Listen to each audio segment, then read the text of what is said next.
ഇന്നൊരു തക്കാളി പുതിന ചട്നി ഉണ്ടാക്കാം. ഇഡ്ഡലി, അപ്പം, ചോറ് എല്ലാത്തിൻ്റെയും കൂടെ നല്ല ടേസ്റ്റാണ് അത്.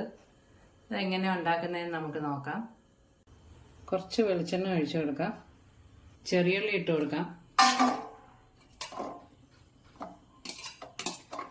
ഒരു 10 ചെറിയുള്ളി എടുത്തിട്ടുണ്ട്.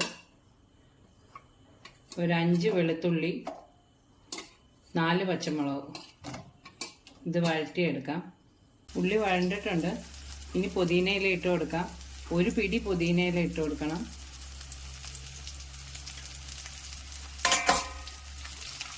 ഒരു 3 തക്കാളി ചെറുതായിട്ട് അരിഞ്ഞത് അതുകൂടെ ഇട്ട് കൊടുക്കാം.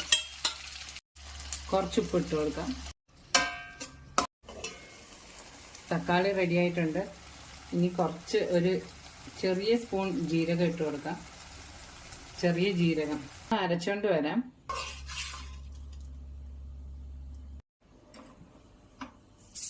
താളിക്കാം.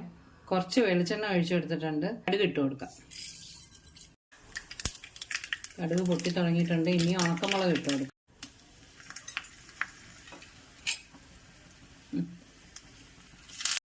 കുറച്ച് കായപ്പൊടി കൂടെ ഇട്ട് കൊടുക്കാം.